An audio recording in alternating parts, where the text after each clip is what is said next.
Hey everyone, what's going on? I know it's been a minute, maybe 2 minutes at that, since I've done a video, but to be fair, not a lot's been going on for me with magazines right now. I haven't been purchasing any. Nothing's really showing up on eBay that I need or desire to get. So it's just kind of a slow stall right now in the magazines.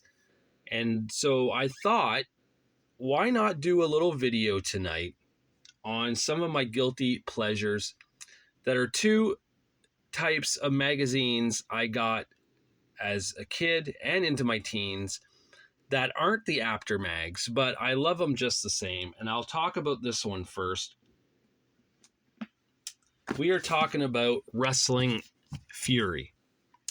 Wrestling Fury is a very underrated magazine, I find. I really like them. You get, it's black and white, right? But you get some interesting stories, and you might even get stories on wrestlers who aren't, well, you get even a poster. There's Sting and Rick Steiner with the Florida heavyweight title, and Medusa Maselli with the AWA women's title. But with the Wrestling Furies, you don't only get like those sweet photos there as I saw, but I'll get to it as I come up here. It's in one of the later magazines. There's a story in there on a wrestler who I didn't know at the time, but I found out years later who he was. So look at that shot of Lex with the US title. That could easily be in my Lex Luger collection for my magazine covers. That's a nice looking shot with the US title, and I don't think I have. The closest I have with it, maybe I do have some with the US title. Let me take a look. Oh yeah, I guess I do. But that one, I don't know, that just looks nice. I like that. I might have to rethink this and put that in a bag and board kind of thing. The making of WrestleMania 6 says link photos. Okay, here we get to the magazine. Now, I didn't have any of those magazines as a kid. I started getting Wrestling Fury around 1990, 1991, 92. Was this the one?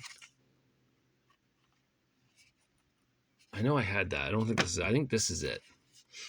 Hold on one second. I got to double check something here to make sure it's in here. Because if it is, because it's an interesting, maybe it's not in this one. No, it might be in this one here that I had.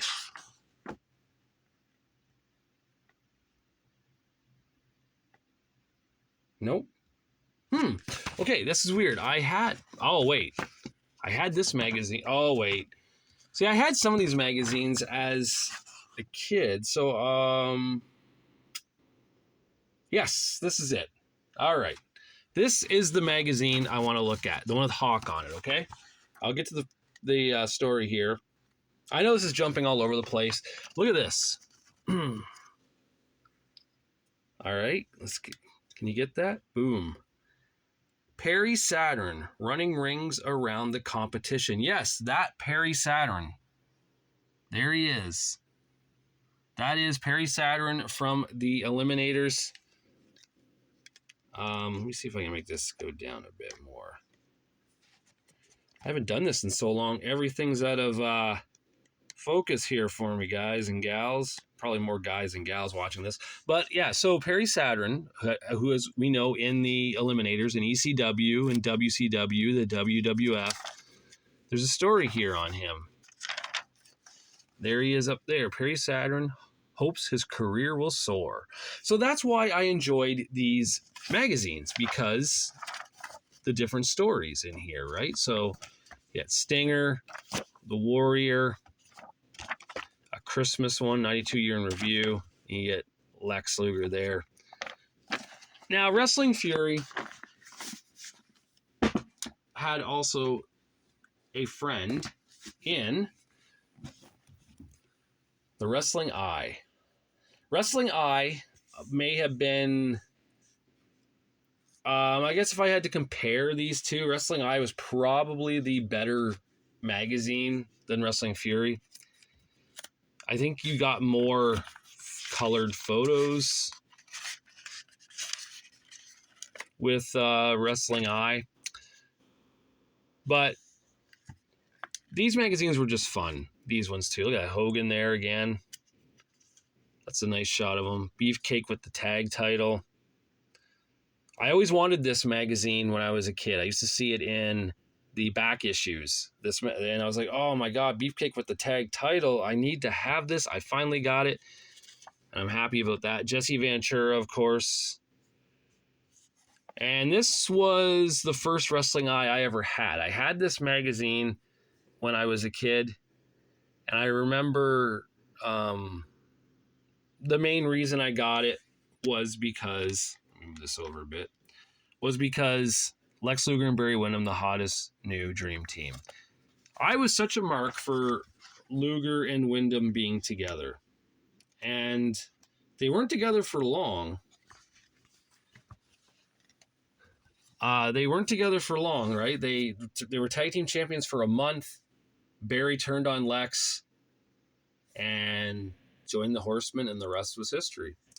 So I remember I definitely got this magazine for this story. Even as a kid, I just knew I had to have this. But yeah, pretty sweet. Then you get Stinger here. The Hulkster. This is a Hulk Hogan edition, pretty much, because this was 92? Yeah, 92. So they thought, Hogan was leaving wrestling. Wrestling Eye's predictions for 1993. And you get this Ready to Roar one with, this is supposed to be the WCW Cruiserweights. I'm not really sure what championship Johnny Gunn's holding there. That's Scotty Flamingo and Brian Pillman there. So, these magazines, look at that. The 1, 2, oh my God. You know who the Lightning Kid looks like right there? Let's get a good look at that face. If you've ever seen the movie Kids, he looks like Telly. The character Telly. That's who the Lightning Kid looks like there. That wasn't a good story for Telly, was it? If anyone watched that movie, they know his ending wasn't too good with what was going on with him. But that's who the kid looks like. There's Rick and Scott Steiner. There's Scotty Flamingo and Duggan. And Wildfire Tommy Rich. So, Wrestling Eye and Wrestling Fury. These, like I said, these are magazines that were my guilty pleasure as a kid. I think I know I had a few more Wrestling Eyes. I just don't remember which ones they were, but I remember the Savage one because of the Windham and Luger story in there. And of course, Wrestling Fury.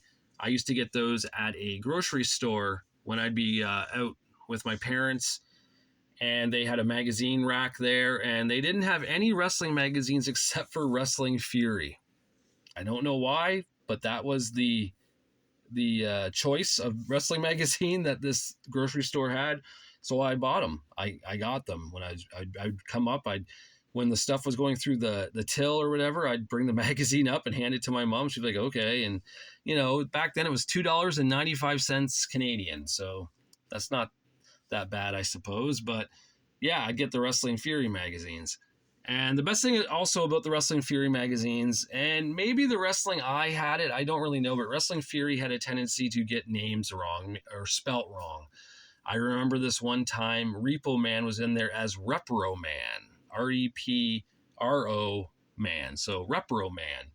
So I'm just, it's little things like that make it unique, just because I remember that to this day. I remember that that mistake in a Wrestling Fury magazine. I don't have that magazine, I don't believe, but I remembered all the covers. When I see them on eBay, I'll be like, I had that. The problem is sometimes the prices for these Wrestling Fury magazines are a bit high, and I don't know why. They aren't a real popular magazine, I don't believe. I don't see any really in collections. I don't see people really talking about Wrestling Fury, so I'm not too sure why some of them are $45. I don't get it. These are old magazines. I just don't get it. But yeah, I just want to do a little video, little guilty pleasure video showing you some of these. Wrestling Eye, Wrestling Fury. Of course, my favorite Wrestling Eye, like I said, would be the... That's a nice Sting one right there. But definitely for... This is nostalgic reasons my favorite. But my favorite for that is definitely the Beefcake cover. Over here, I'd say my favorite one when looking at these would definitely be the right there, the Lex Luger one. Look at that. 2 great shots, 2 great champions. That looks awesome. That just looks awesome. Those are some sweet ones. I would like to get some more of them. I would like to get some more Wrestling Eye. A guy on my Facebook, a friend of mine on Facebook, had a whole bunch. He was looking to sell them to me, but just also right now, I'm trying to watch with my funds what I'm doing. I ended up purchasing some vinyl record box sets. If you follow me on Instagram, that's Jammer90210. Lately, you'll see I posted the Weezer Blue Album box set, the Metallica Hardwired to Self-Destruct box set, the Metallica S&M 2 box set, and before that, I had the Metallica Black Album box set on there. I had Green Day, Nimrod, American Idiot, and Dookie box sets on there. So I'm in this box set craze right now for vinyl records. So that's kind of where my money went. And it kind of helped because at the time there was no magazines out I wanted to get. Everything was kind of running dry. So yeah, but I would think that, eventually soon enough things will change and some more magazines will start appearing that I could probably get. Like I said, I'm trying to be a little pickier. I'm running out of room.